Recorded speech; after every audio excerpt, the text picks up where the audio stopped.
السلام علیکم ناظرین، غیر ملکی سرمایہ کاری لانے کے لیے حکومت پاکستان ایک غیر معمولی منصوبہ لے کر آئی ہے۔ سرمایہ کاروں کی سہولت کے لیے اعلیٰ سطح کمیٹی بنائی گئی ہے جس کی سربراہی وزیر اعظم خود کریں گے، لیکن سوال یہ ہے کہ یہ منصوبہ کتنا قابل عمل ہے، اس منصوبے سے کتنی امیدیں وابستہ کی جائیں۔ 11 ماہ کے دوران براہ راست غیر ملکی سرمایہ کاری میں 21% کمی ہوئی ہے۔ حکومت کے اس منصوبے سے سرمایہ کاری میں کتنا اضافہ ہوگا؟ سرمایہ کار آ بھی گئے تو پاکستان میں سیکیورٹی کے مسائل، امن و امان کے مسائل، گیس، بجلی، پانی کے مسائل، ان سب کا کیا حل ہوگا؟ سوال یہ بھی ہے کہ پاکستان کے کن شعبوں میں سرمایہ کاری کی جائے گی۔ حکومتی منصوبے کے خد و خال یہ ہے کہ ایک خصوصی انویسٹمنٹ فیسیلیٹیشن کاؤنسل بنائی گئی ہے جو سرمایہ کاروں کی سہولت کے لیے سنگل ونڈو کا کردار ادا کرے گی۔ سرمایہ کار کو وفاقی اور صوبائی حدود میں نہیں گھمایا جائے گا بلکہ ون ونڈو پر اس کے تمام مسائل حل کیے جائیں گے۔ طویل اور مشکل کا باعث بننے والے دفتری طریقہ کار اور ضابطوں میں کمی لائی جائے گی۔ سرمایہ کاری اور منصوبوں سے متعلق بروقت فیصلہ سازی یقینی بنائی جائے گی۔ سرمایہ کار کے لیے سہولت کاری 3 سطح پر ہوگی۔ ایک امپلیمنٹیشن کمیٹی بنائی گئی ہے، وفاقی یا صوبائی یا تحصیل کی سطح پر بھی جس نے کسی بھی منصوبے پر عمل درآمد نے اپنا کردار ادا کرنا ہے وہ اس کمیٹی میں شامل ہوگا۔ اس کمیٹی کی نگرانی ہفتہ وار بنیادوں پر کی جائے گی۔ اس سے اوپر کی سطح پر ایگزیکٹو کمیٹی ہے، اس میں کابینہ کے متعلقہ ممبران شامل ہوں گے۔ ایگزیکٹو کمیٹی کا اجلاس ہر مہینے ہوا کرے گا۔ تیسری سطح پر ایپیکس کمیٹی ہے، اس کے سربراہ وزیر اعظم ہیں۔ اس کمیٹی میں آرمی چیف، وزیر خزانہ، وزیر دفاع اور وزیر منصوبہ بندی بھی شامل ہیں۔ وزیر دفاعی پیداوار، وزیر فوڈ سیکیورٹی، وزیر مملکت پیٹرولیم اور وزیر انفارمیشن ٹیکنالوجی بھی کمیٹی میں شامل ہیں۔ معاشی بحالی کے لیے قائم کی گئی یہ ایپیکس کمیٹی بیرونی سرمایہ کاری کا فریم ورک تیار کرے گی۔ ابتدائی طور پر وزیر اعظم مہینہ وار بنیادوں پر اس کی نگرانی کریں گے، پھر یہ نگرانی ہر 3 مہینے بعد ہوا کرے گی۔ وزیر مملکت برائے پیٹرولیم مصدق ملک کے مطابق 2 ممالک پہلے ہی $45 ارب سرمایہ کاری کا وعدہ کر چکے ہیں۔ یہ سب باتیں خوشائند تو ضرور ہیں لیکن کیا قابل عمل بھی ہیں؟ پوچھیں گے سرمایہ کاری بورڈ کے سابق سربراہ ہارون شریف صاحب سے۔ ہارون شریف صاحب، شکریہ آپ کا۔ کیا تمام مسائل حل کر دے گی یہ کمیٹی اور کیا یہ منصوبہ واقعی قابل عمل ہے ہارون شریف صاحب؟ جی، پہلی بات تو اس میں یہ ہے کہ جو ایک اگر ہائی لیول اٹینشن وزیر اعظم کے لیول پر اور چیف آف آرمی سٹاف کے لیول پر تو ایک سگنل جاتا ہے کہ حکومت جو ہے سرمایہ کاری کو اٹریکٹ کرنے کے لیے ایٹ لیسٹ ہائیسٹ لیول پہ اس کو اپنی ترجیح بنا رہی ہے۔ تو یہ پہلا سگنل جو ہے وہ انویسٹرز کو جاتا ہے، لیکن یہ تو وقت بتائے گا کہ یہ کاؤنسل کرے گی کیا، کیونکہ یہ کاؤنسل کے ممبران ہیں ان سب کی اپنی ذمہ داریاں اتنی ہیں کہ وہ کاؤنسل کو کتنا وقت دے پاتے ہیں۔ یہ تو 24/7 کرنے کا کام ہے پاکستان کے اندر۔ تو بہتر، میرے حساب سے بہتر یہ ہوتا کہ اس کاؤنسل کی بجائے اگر بورڈ آف انویسٹمنٹ کو ریسٹرکچر کر کے اس کے بورڈ کو یہی لوگ ہیڈ کر لیتے، ایک ادارہ بنا ہوا ہے وہاں پر پروفیشنلز لاتے اور وہ اس کو آگے لے کر چلتا، تو اس پہ میرے حساب سے زیادہ بہتر تھا، بجائے اس کے کہ ہم ایک اور لیئر کریٹ کر دیں۔ لیکن یہ وقت بتائے گا کہ ان کا مینڈیٹ کیا ہے۔ اگر تو کاؤنسل نے حکومت پاکستان کے ایسٹس کو ڈس انویسٹ کر کے پرائیویٹ سیکٹر کو دینا ہے فار ایگزامپل، تو یہ ایک اچھی بات ہے، ایک ہائی پاورڈ لوگ ہیں، فیصلہ کر دیں اور اس کو آگے دے دیں۔ لیکن اگر یہ کاؤنسل مائکرو مینجمنٹ کر کے ٹرانزیکشنز کرنا چاہتی ہے تو پھر I'm afraid کہ دنیا اس طرح کام نہیں کرتی ہے، وہ کام پروفیشنل اداروں کے تھرو ہوتا ہے۔ اچھا ہارون صاحب، آپ بورڈ آف انویسٹمنٹ کے چیئرمین بھی رہے ہیں، بیرونی سرمایہ کاری اٹریکٹ کرنے کے لیے ریکوائرمنٹ کیا ہونی چاہیے اور کیا کیا مسائل ہیں جو اس میں آتے ہیں؟ پھر پریشانی کی بات نہیں ہوتی، اس پہ بات ہوتی ہے کہ جو انویسٹر ہے وہ ایک حکومت سے یا ایک ملک سے کیا چاہ رہا ہوتا ہے۔ وہ 3-4 چیزیں چاہتا ہے۔ اچھا، پہلی چیز وہ چاہتا ہے کہ اس کی فزیکل سیکیورٹی ہو اور لا اینڈ آرڈر اس کو پروٹیکٹ کرے۔ اب وہ تو بورڈ آف انویسٹمنٹ کے ہاتھ میں نہیں ہے، وہ تو ہماری حکومت نے اس کے اوپر جو عمل کرنا ہے۔ دوسری ترجیح ان کی یہ ہوتی ہے کہ جب وہ انویسٹمنٹ اگر لے آئیں تو کوئی ڈسپیوٹ اگر ہوتا ہے تو وہ بڑی جلدی حل ہو جائے۔ ہمارا جوڈیشل سسٹم جو ہے ابھی اس کے لیے تیار نہیں ہے اور نہ ہی ہماری بیوروکریسی ہے۔ جو میری سب سے بڑی ہرڈل تھی اور جو اس کاؤنسل کو بھی میں یہ بتانا چاہوں گا وہ یہ تھی کہ ہماری بیوروکریسی کے اندر ایسی ٹرانزیکشنز کرنے کی صلاحیت نہیں ہے. دیکھیں نا, اگر پرائیویٹائزیشن کمیشن کی پرفارمنس دیکھیں تو پچھلے 7 برس میں وہ کوئی بھی سگنیفیکنٹ چیز نہیں بیچ پائے ہیں. اگر آپ اپنی منسٹریز کو دیکھ لیجئے تو اگر تو یہ کاؤنسل بائی لا, جہاں میری فرسٹریشن تھی کہ جہاں پر کام نہیں ہوتے ہیں وہاں سے آپ انویسٹمنٹ کی ٹرانزیکشنز کو علیحدہ کر کے ایک پروفیشنل جگہ پر لے آئیں جہاں پر لوگ پروفیشنلز کام کریں جیسے دنیا کرتی ہے, تو چیزیں سپیڈ اپ ہو جاتی ہیں. اگر اس کاؤنسل نے انہی وزارتوں سے یا اسی لیکی بکٹ سے کام کرنا ہے تو پھر میرے حساب سے آپ اس کو پش کر کے ایک لیول تک تھوڑا بہت آگے لے جائیں گے, لیکن ہمارا ڈیزائرڈ رزلٹ نہیں آئے گا. تو بیوروکریسی سے نکال کے ایک پروفیشنل جگہ ٹرانزیکشن کو لے جانا بہت ضروری ہے. میں یہ بھی بتاتا چلوں کیونکہ اگر ہم نے خطے میں انویسٹمنٹس لانی ہے, ہر ایک کے ڈیفرنٹ ماڈل ہیں. اگر تو یہ کاؤنسل چین کے لیے 3-4 اکنامک زون کھڑے کر دیتی ہے, لیکن دیکھیے یہ دوبارہ عرض کر رہا ہوں یہ ایک اوور سائٹ باڈی ہے, جنہوں نے کام کرنا ہے, نہ وہاں مائنڈ سیٹ ہے نہ وہاں صلاحیت ہے. اچھا, لیکن اس کا انوش صاحب ایک ہوتے ہیں جو فنڈامنٹل پرابلمز ہمارے ہیں. فار ایگزامپل ہمارے یہاں امن و امان کا مسئلہ ہے, لا اینڈ آرڈر کی سچویشن رہتی ہے, انرجی کے کرائسس رہتے ہیں, بجلی لوڈ شیڈنگ, گیس کا تواتر سے نہ ملنا, سردیوں میں بالکل ہی ملنا بند ہو جاتی ہے. یہ مسائل اگر ہوں گے, آپ باقی ون ونڈو آپریشن آپ ایگزیکیوٹ کر دیں, آپ بتا دیں جناب کہ بیوروکریسی کے مسائل حل ہو جائیں گے, فائل گھما پھرا نہیں کرے گی, ایک جگہ سے مل جائے گی آپ کو. لیکن یہ جو بنیادی مسائل ہیں اس کے لیے سرمایہ کاروں کی دلچسپی کیوں ہو ان مسائل کے ہوتے ہو؟ جی بڑا کلیئر ہے. دیکھیے میں تو اس وقت کوئی کمپنیوں کی انٹینٹ نہیں تھی, ہم نے تو باقاعدہ کمپنیز کو پروجیکٹس بنا کے دے دیے تھے. سوال یہ پیدا ہوتا تھا کہ بورڈ آف انویسٹمنٹ کی پاور وہاں تک تھی. مثلاً ارامکو, یہ جو آج کل حکومت ریفائنری کی بات کر رہی ہے, وہ پروجیکٹ ہم نے نیگوشیٹ کیا, میں نے اس کا خود ایگریمنٹ لکھا, اس کو آگے لے گئے, لیکن یہ تھا کہ وہ منسٹری آف پیٹرولیم کے اندر جا کے پھنس گیا. سملرلی سعودی عرب کی ایک کمپنی معدن ہے, وہ منرلز میں کرنا چاہ رہی تھی. ایک ایکوا پاور ہے, وہ جو کرنا چاہ رہی تھی آپ کا آلٹرنیٹ انرجی میں. قطر ایئرپورٹس خریدنا چاہ رہا تھا. یہ ساری ڈیلز میں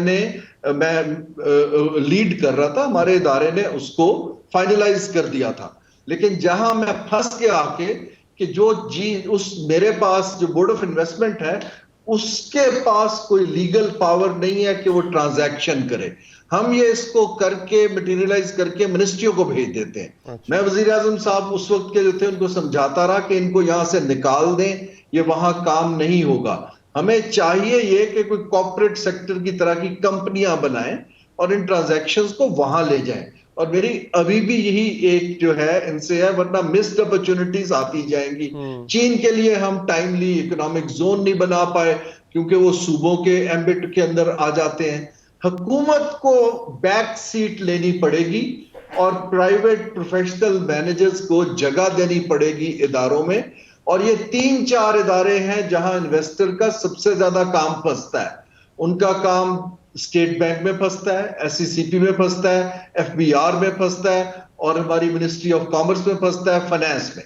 آپ ان اداروں کی ایک سنگل ونڈو بنائیں جیسے باقی ملک بناتے ہیں, انویسٹر لنک, اس بیچارے کو بھاگنا نہ پڑے ڈفرینٹ جگہوں پر.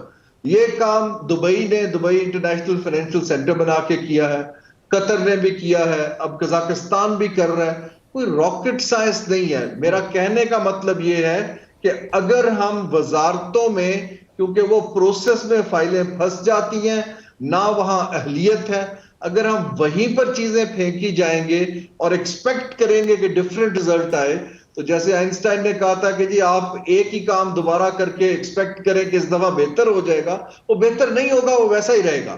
تو لیکن یہ ہے کہ اس طرح کی کاؤنسل اگر کوئی ریفارم شروع کر دیتی ہے بڑے لیول کی, جیسے فیصلہ کر لیتی ہے کہ حکومت اب سے سڑکیں نہیں بنائے گی, پرائیویٹ سیکٹر بنائے گا, ہم انویسٹر لائیں گے, یا فیصلہ کر لیتی ہے کہ ہم نے 100 یونٹس کو پرائیویٹائز کر دینا ہے, ہم نے ایگریکلچر لینڈ کو پرائیویٹ سیکٹر کو دینا ہے کہ اس پہ کام کرے.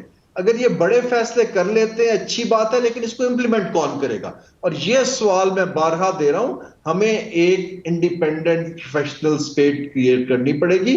میری رائے یہ ہوتی کہ اگر آپ privatisation commission, planning commission, board of investment, ان تینوں کا یہ کاؤنسل ایک جوائنٹ بورڈ بن جاتی جس میں پروفیشنلز بھی آتے اور ان اداروں کو پش کرتے کہ کام کیا کیسے جائے۔ چلیں یہ تھا کہ کن کن اداروں نے انٹرسٹ شو کیا تھا پاکستان میں۔ دوبارہ سوال پہ آتا ہوں سر، سیکیورٹی، امن و امان کی صورتحال، انرجی کرائسس، اس سب میں سرمایہ کار آنے میں دلچسپی کیا رکھے گا اس کے باوجود بھی؟ یہ دیکھیے، انویسٹمنٹ کے ڈیفرنٹ طریقے ہیں۔ جو پاکستان کی کرنٹ صورتحال ہے اس میں فورن ڈائریکٹ انویسٹمنٹ کا انڈسٹریل سیکٹر میں آنا بہت مشکل ہے۔ جب ایک انویسٹر کو یہی نہیں پتا کہ کل روپے کی ویلیو کہاں جانی ہے تو وہ اپنی پلاننگ نہیں کر پائے گا۔ تو میری اس کاؤنسل کو اور پاکستان کو یہ ہدایت کیا ایک سجیسشن ہے کہ آپ سب سے پہلے تو کانفیڈنس بحال کریں دنیا کے اداروں پہ، starting with I M F, تاکہ کوئی اکانومی کے اندر جو ایک فری فال رک پائے۔ ابھی تو سارے اشاریے نیگیٹو ہے جی، لوگ پیسے نکالنے کی بات کر رہے ہیں، یہاں والے بھی، باہر والے اور کیوں لائیں گے؟ سو اس وقت پہلا سٹیپ تو یہ ہوگا کہ آپ 6-8 ماہ میں اس فری فال کو روک پائیں۔ اس کے بعد ناٹ مور دین 3-4 آپ 3-4 ایسی ٹرانزیکشنز کریں، جیسے اسٹیٹ کی بڑی بڑی کمپنیاں ہیں ان کے کچھ شیئر جو ہیں ان کو آف لوڈ کر دیں، جہاں پروفٹ آ رہا ہے، نیشنل بینک ہے، او جی ڈی سی ایل ہے، پی ایس او ہے، اور بھی ہوں گی، آپ ان کے شیئرز کو آف لوڈ کریں تاکہ فورن انویسٹر وہاں آ پائے۔ وہاں پر کوئی فزیکل آنے کی ضرورت نہیں ہے تاکہ سیکیورٹی کا مسئلہ بیچ میں نہ آئے۔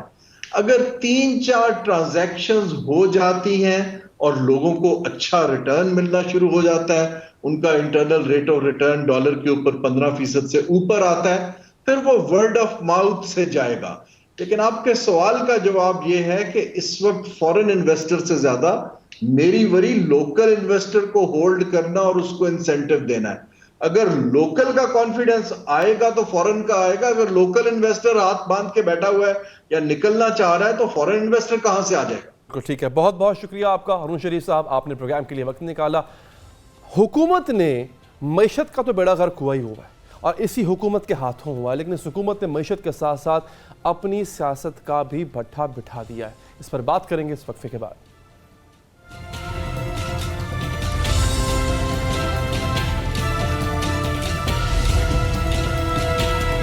کہا تھا خزاں جائے بہار آئے نہ آئے، کہا تھا اپنی سیاست قربان کر کے ریاست بچا رہے ہیں۔ آج پی ڈی ایم حکومت کی نہ سیاست بچتی نظر آتی ہے، نہ ریاست کو کوئی فائدہ ہوا ہے، اور معیشت کا حال بھی پتلا ہے، غیر یقینی صورتحال ہے، سرمایہ کار پریشان ہیں، ملک کے زر مبادلہ کے ذخائر 4 ارب ڈالر سے بھی کم ہیں۔ اگلے مالی سال میں پہلے پاکستان کو 25 ارب ڈالرز کی ادائیگیاں کرنی ہیں۔ ڈالرز کی اتنی ضرورت ہے کہ حکومت دوست ممالک کو اثاثے بیچنے کے منصوبوں پر کام کر رہی ہے۔ ایکسپریس ٹریبیون کے مطابق کراچی پورٹ کے ٹرمینلز متحدہ عرب امارات کے حوالے کیے جا رہے ہیں۔ قرض کے لیے حکومت کبھی آئی ایم ایف کی کڑی شرائط مانتی ہے، کبھی برطانوی ہائی کمشنر سے سفارش کا کہتی ہے۔ آج وزیر خزانہ جا کر پھر امریکی سفیر ڈونلڈ بلوم سے ملے ہیں اور کہا ہے کہ پلیز آئی ایم ایف قرض بحالی کے لیے اپنا کردار ادا کرے۔ وزیر اعظم شہباز شریف فرانس گئے ہیں اور ان کی کوشش ہے کہ کسی طرح آئی ایم ایف کی مینیجنگ ڈائریکٹر سے ملاقات ہو تو قرض بحالی کی درخواست کریں۔ اگر ملاقات کی درخواست مسترد ہو جاتی ہے تو قرض بحالی کا پروگرام ناکام ہو جائے گا۔ ملک میں ڈالرز کی پہلے ہی اتنی شدید قلت ہے کہ عالمی مارکیٹ میں ملک کی ساکھ داؤ پر لگ چکی ہے۔ کوئی بھی کاروباری فرد، ادارہ یا حکومت پاکستان سے کاروبار کرتے ہوئے گھبراتا ہے۔ اس کی ایک تازہ مثال یہ سامنے آئی ہے کہ پاکستان نے اکتوبر سے دسمبر تک ایل این جی خریدنی تھی۔ اس کے لیے 6 کارگوز کا ٹینڈر کیا گیا، لیکن کسی سپلائر نے کارگوز دینے میں دلچسپی ظاہر ہی نہیں کی۔ وزیر مملکت برائے پیٹرولیم مصدق ملک تسلیم کرتے ہیں کہ اس کی وجہ معاشی غیر یقینی ہے۔ آئی ایم ایف سے مایوس ہو کر پاکستان قرض کے لیے دوست ممالک کی طرف دیکھتا ہے، لیکن دوست ممالک بھی قرض دے کر تنگ آ چکے ہیں۔ وہ منہ سے تو کچھ نہیں کہتے، لیکن ان کے چہرے یہی پوچھتے ہیں کہ ہم سے کب تک مانگتے رہو گے؟ ہمیں قرضوں سے جان چھڑانی چاہیے، اور وہ دوست جو پاکستان کے بہت قابل اعتبار دوست ہیں، برے وقت میں انہوں نے ہمیں ہمیشہ پاکستان کا ساتھ دیا، وہ بھی کہتے تو نہیں لیکن آپ چہروں سے جان سکتے ہیں کہ وہ کہتے ہیں کہ آپ نے کب تک قرضے لینے ہیں۔ دیگر معاشی اشاریے بھی کچھ زیادہ حوصلہ افزا نہیں ہیں۔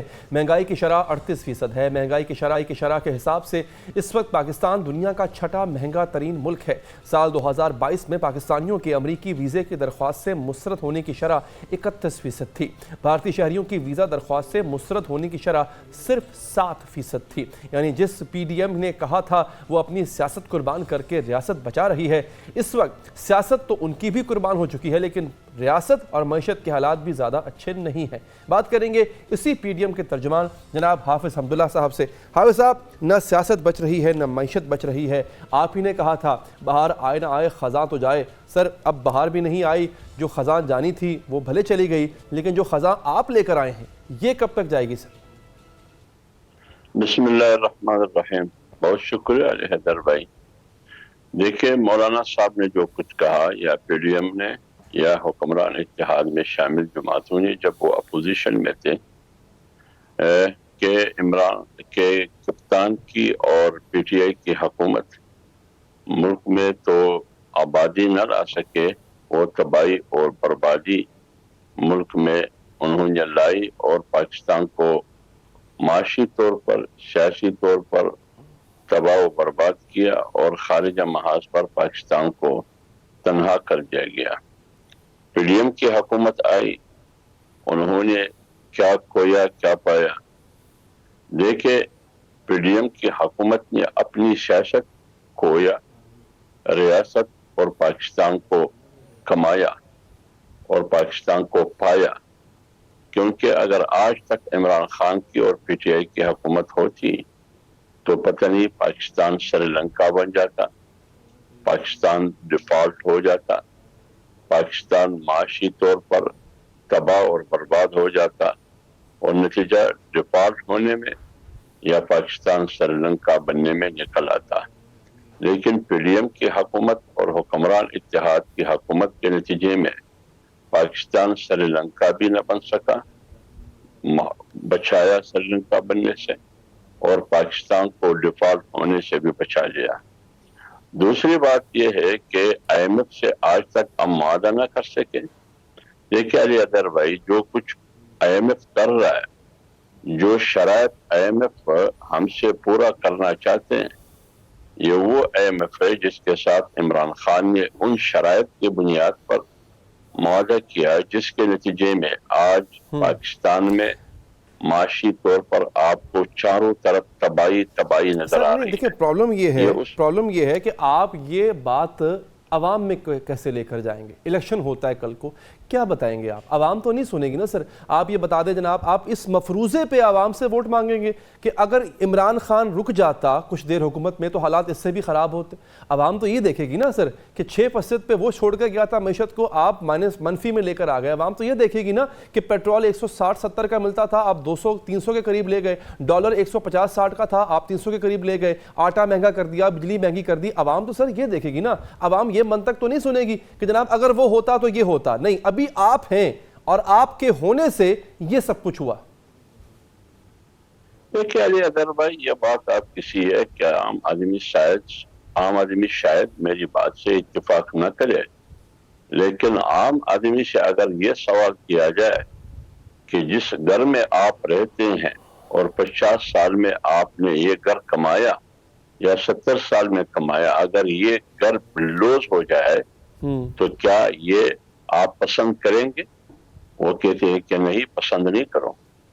تو 24 کروڑ عوام جس گھر میں جس کا نام پاکستان ہے رہتے ہیں، اگر خدا نخواستہ معاشی طور پر یہ بلڈوز ہو جائے پھر تو اس پاکستان کی سالمیت اور پاکستان کی بقا خطرے میں پڑ جائے گی۔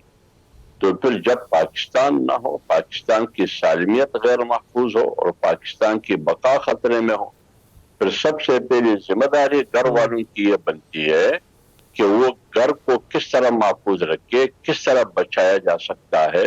تو سب کوشش کرتے ہیں کہ اس گھر کو ہم بچائیں، تو یہ بچانے کی کوشش کرتے ہیں۔ تو جب گھر بچ جاتا ہے تو اس کے بعد پھر اگلا قدم یہ ہے کہ ہم گھر کو اور کس طریقے سے آباد کر سکتے ہیں، معاشرتی حوالے سے، مالی حوالے سے، انتظامی حوالے سے۔ تو لہٰذا ہم اس مرحلے میں پہنچ چکے تھے پی ڈی ایم والے آج کی حکومت میں شامل جماعتیں کہ گھر تباہی کے دانے پہ پہنچ چکا تھا. اس وقت بھی مولانا صاحب نے کہا کہ اگر پی ٹی آئی کی حکومت رخصت بھی ہو جائے اور ہماری حکومت آ جائے تو سب سے مشکل مسئلہ یہ ہے کہ ہم پاکستان کو معاشی طور پر کیسے مضبوط کریں گے. یہ بہت سخت مرحلہ ہوگا، لہذا ہم اس مرحلے سے گزر رہے ہیں. آپ نے ووٹ بینک کی بات کی، میں نے آپ کو پہلے بھی کہا کہ اس موجودہ حالت کی تناظر میں اس کو دیکھتے ہوئے لوگ آپ کو کیسے، آپ کی حمایت کیسے کریں گے آنے والے الیکشن میں. یہی تو میں نے آپ کو کہا کہ میرے اور پی ٹی آئی کی قیادت میں فرق یہ ہے کہ انہوں نے اپنی سیاست کو بچانے، اپنی سیاست کو محفوظ کرنے کے لیے پاکستان کو ڈبو دیا. میں نے پاکستان کو اور ریاست کو بچانے کے لیے سیاست کو ڈبو دیا. چلیں یہ تو آپ مان گئے ہیں مولانا کہ سیاست آپ کی ڈوب چکی ہے، اس سب کچھ کرنے کے باوجود بھی آپ اپنی سیاست نہیں بچا پائے ہیں. اور اب آخری کام آپ نے یہ کیا کہ ایک ایسی، ابھی تھوڑی دیر پہلے میں نے خبر دی ناظرین کو، ایک ایسی کونسل کا قیام عمل میں آیا ہے جس میں آپ کو پاک آرمی کی ضرورت پڑ گئی ہے. یعنی سیلاب آئے پاک آرمی، زلزلہ آئے پاک آرمی، کوئی آفت مصیبت آ جائے، الیکشن کروانے ہو پاک آرمی، معیشت بچانی ہے اس کے لیے بھی آپ کو انہی کو زحمت دینا پڑ رہی ہے. میں دوبارہ یہ سوال کروں گا سر، آپ کے پاس کچھ ہے جو آئندہ آنے والے الیکشنز میں آپ لے کے جائیں اور کہیں جناب یہ ہم نے کیا ہے؟ وقفے کے بعد حاضر ہیں. صبح و شام جمہوریت کی گردان کرتی سیاسی جماعتوں میں جمہوریت زیر عتاب ہے. سوچ پر پہرے لگائے جا رہے ہیں، دلیل شجر ممنوعہ ٹھہر رہی ہے اور اختلاف رائے جرم قرار پا رہا ہے. پارٹی منشور کی جگہ پارٹی قیادت کا بیانیہ حرف آخر بن گیا ہے اور اس سے انحراف کرنے والوں کو دیوار سے لگایا جا رہا ہے. جمہوریت کی سب سے بڑی دعویدار پیپلز پارٹی نے آج ہی اپنی سابق گورنر پنجاب لطیف کھوسا اور سینئر پارٹی رہنما اعتزاز احسن کی پارٹی رکنیت معطل کر دی ہے. پیپلز پارٹی سینٹرل پنجاب کے قائم مقام صدر رانا فاروق سعید نے پریس کانفرنس کے دوران فرد جرم سنائی، جس میں کہا گیا کہ لطیف کھوسا پارٹی کی سرخ لکیر عبور کر گئے تھے. رانا فاروق سعید نے نجی ٹی وی کو بتایا کہ اعتزاز احسن اور لطیف کھوسا پارٹی کی سینٹرل ایگزیکٹو کمیٹی کے بھی رکن ہیں. دونوں کی سی ای سی کی رکنیت منسوخ کرنے کے لیے سفارش کی گئی ہے. توقع ہے کہ سی ای سی اعتزاز احسن اور لطیف کھوسا کو پارٹی سے برطرف کر دے گی. پیپلز پارٹی نے نہ صرف لطیف کھوسا کی رکنیت معطل کر دی ہے بلکہ پیپلز پارٹی سینٹرل پنجاب آفس میں وال آف شیم یعنی دیوار شرمندگی کا افتتاح بھی کیا ہے، جس میں لطیف کھوسا کو نشان نفرت بناتے ہوئے ان کی تصویر بھی آویزاں کر دی ہے. سابق گورنر پنجاب لطیف کھوسا اور سینئر قانون دان اعتزاز احسن کا جرم یہ ٹھہرا کہ وہ پنجاب کے پی الیکشن اور فوجی عدالتوں کے حوالے سے پارٹی قیادت کے بیانیے سے مختلف لائن لے رہے تھے. اعتزاز احسن سے پہلے اسی طرح کے اختلاف رائے پر مصطفیٰ نواز کھوکھر کو بھی سینیٹرشپ چھوڑنا پڑی اور پارٹی سے راہیں بھی جدا کرنا پڑی. پیپلز پارٹی ہی نہیں، یہ ہر پارٹی کی کہانی ہے. نون لیگ ہو یا جے یو آئی، ہر جماعت میں موروثیت کا راج ہے اور صف اول کے کسی رہنما کو بھی اختلاف رائے کی اجازت نہیں. یعنی جمہوریت نڈھال ہے لیکن پھر بھی سیاسی قائدین نحال ہیں. لیگ میں بھی اختلاف رائے رکھنے والے رہنماؤں کے برے دن چل رہے ہیں. خبروں کے مطابق سابق وزیر اعظم شاہد خاقان عباسی نے اقتصادی رابطہ کمیٹی سے استعفیٰ دے دیا، جبکہ سابق وزیر خزانہ مفتاح اسماعیل کو بھی نون لیگ سندھ کی سیکرٹری جنرل شپ سے ہٹایا جا رہا ہے. دونوں رہنماؤں کا جرم انہی کی زبانی سنیے اور ووٹ کو عزت دو کا نعرہ لگائیے. اب میں آپ کو بتاتا ہوں کہ اس پہ صحافی کیا کہتے ہیں، تجزیہ نگار کیا کہتے ہیں. ہمیں جوائن کیا ہے سینئر صحافی تجزیہ نگار مظہر عباس صاحب نے. مظہر صاحب، اتنی ہی جمہوریت ہے جماعت میں؟ علی، لیکن میرا خیال ہے اعتزاز احسن تو پارٹی کا حصہ ہیں، بلکہ ان کی غالباً مجھے اس وقت میں پوری تصدیق کے ساتھ تو نہیں کہہ سکتا، لیکن غالباً وہ سینٹرل کمیٹی کا بھی حصہ ہیں. معطل کیا گیا؟ دیکھیے دو چیزیں ہیں. ایک تو بالکل ہماری سیاسی جماعتوں میں جمہوریت کا جو جمہوری کلچر ہے کسی بھی سیاسی جماعت میں وہ ہمیں نظر نہیں آتا کہ جہاں پارٹی کے اندر کھل کر بات کی جائے. لیکن میں ذاتی طور پہ اس چیز کے حق میں نہیں ہوں کہ اگر آپ کی ڈسنٹنگ وائس کا یہ مطلب نہیں ہوتا کہ آپ پارٹی کے اختلافات کو منظر عام پر لائیں. پارٹی کا اپنا ایک ڈسپلن ہوتا ہے. پارٹی کے اندر اگر آپ کو بولنے کی اجازت نہیں ہے تو پھر ظاہر ہے اس پارٹی کے اندر وہ جمہوری کلچر نہیں ہے. لیکن اگر پارٹی کے اندر آپ کھل کر اظہار کر رہے ہیں اور اختلاف کر رہے ہیں تو وہ ہی فورم اویلیبل ہوتا ہے، کیونکہ ہوتا یہ ہے کہ پارٹی کی کسی بھی پارٹی کی انٹرنل جو ڈسپیوٹس ہوتے ہیں وہ جب آپ منظر عام پہ لاتے ہیں تو اس کا فائدہ دیگر جماعتوں کو پہنچتا ہے. تو یہ تو ایک بیسک پرنسپل ہے. لیکن پارٹی کے اندر تو ڈیموکریسی ہمارے یہاں ایگزسٹ نہیں کرتی. صرف ڈسنٹنگ وائس ہی کا مطلب نہیں ہوتا ڈیموکریسی تو ایک پورے کلچر کا نام ہے. نہیں، لیکن ہم یہ بھی دیکھتے ہیں نا مدر صاحب، دیکھیں ویسٹ میں ایسا ہوتا ہے، ویسٹ میں کیا اپنی پارٹی سے اختلاف رائے رکھنے والے لوگ نہیں ہوتے؟ یہاں تک کہ لیجسلیشن اگر ہو رہی ہو، قانون سازی ہو رہی ہو، اس تک سے اختلاف کر لیتے ہوتے ہیں. تو ویسٹ میں تو بڑی ووکل ہوتی ہیں ڈسنٹنگ وائسز. دیکھیے ویسٹ کے اندر بہت سی چیزیں مختلف ہوتی ہیں. یعنی وہاں امریکہ میں جو اخبارات ہیں وہ الیکشن میں ایک پوزیشن لیتے ہیں اور وہ پبلکلی اعلان کرتے ہیں کہ اس مرتبہ ہم جو ہے وہ ڈیموکریٹ کو سپورٹ کریں گے، اس مرتبہ ہم ریپبلکن کو سپورٹ کریں گے. وہاں یہ ہوتا ہے کہ وہاں جب کوئی نیا سیٹ اپ آتا ہے تو پوری جو بیوروکریسی ہے وہ پوری تبدیل ہو جاتی ہے اور ان کی پارٹی کے لوگ آ جاتے ہیں. تو ایک پتہ ہوتا ہے آپ کو کہ پورا سسٹم ایک چینج ہوتا ہے، ایک نیا سسٹم آ جاتا ہے. دوسرے یہ کہ وہاں پارٹی کے نامینیشنز جو ہوتے ہیں، وہاں پارٹی کے اندر الیکشن بڑے کھل کر ہوتے ہیں اور بڑے بھرپور ہوتے ہیں. وہاں اگر آپ کو صدارت کا امیدوار پارٹی نامینیٹ کرتی ہے تو اس کا پورا ایک بڑا پروسیس ہوتا ہے. تو ہم نے تو صرف اس میں سے صرف کیا چیز نکال لی ہے، وہ نکال لی ہے کہ ملک کے اندر الیکشنز. یہ پارلیمنٹری سسٹم ہے تو لہٰذا اس میں وزیر اعظم ہوگا، پارلیمنٹ ہوگی، قومی اسمبلی ہوگی، سینٹ ہوگی. صرف اتنا نکالا ہم نے، باقی تو کوئی چیز ہم نے نہیں نکالی اس کے اندر. یہ ساری باتیں ہو سکتی ہیں. اچھا، اس کی بھی ایک لمٹ ہوتی ہے کہ اگر آپ پارٹی کے باہر کرٹیسزم کر رہے ہیں تو کس چیز پر کر رہے ہیں آپ. ایک تو یہ ہوتا ہے نا کہ آپ کسی نیشنل پالیسی پہ کر رہے ہیں. جیسے ابھی آپ نے دیکھا، جیسے یہ سینٹ میں مراعات کا ذکر آیا تو سینٹ کے اندر بہت سے پیپلز پارٹی کے لوگوں نے اعتراض کیا کہ یہ غلط ہے. کچھ مسلم لیگ کے لوگوں نے اعتراض کیا کہ یہ غلط ہے، اس کو واپس لیا جائے. اور ایک ہوتا ہے کہ آپ بہت زیادہ پرسنل ہو جائیں، آپ بہت زیادہ اپنے اوپوننٹ سے قریب نظر آئیں. تو وہاں تو پھر پارٹی کو یہ حق ہوتا ہے کہ پارٹی آپ سے یہ پوچھے کہ جی آپ کس کے ساتھ ہیں، آپ کون سا پوائنٹ آف ویو وہ کر رہے ہیں. لطیف کھوسا صاحب بہت پرانے پیپلز پارٹی کے پرانے ساتھیوں میں سے ہیں اور ان کو ان ساری چیزوں کا شاید پتہ ہے. عین ممکن ہے کہ اس کے اندر کچھ پرسنل معاملات بھی ہوں، عین ممکن ہے کہ اس کے اندر لطیف کھوسا کے مخالف اور حامیوں کے درمیان بھی کوئی معاملات ہوں. اور پنجاب میں تو پیپلز پارٹی کا اور مختلف ہے. ان کے مقابلے میں چودھری اعتزاز احسن زیادہ ووکل ہیں، زیادہ ایگریسو ہیں، لیکن وہ پارٹی کے اندر موجود ہیں. ان کو تو شو کاز نوٹس بھی نہیں دیا گیا. ان کو پارٹی کے ساتھ وہ ہیں سینٹرل کمیٹی. اور مجھے یاد ہے کہ وہ اجلاس میں ایک مرتبہ تو انہوں نے اجلاس میں جا کے یہ بات تک کی. مطلب صاحب I'm sorry I have to cut you here, سر، چونکہ پروگرام کا وقت ختم ہو گیا ہے. آپ کا بہت بہت شکریہ. مجھے دیجیے اجازت ناظرین، اللہ نے کے بعد.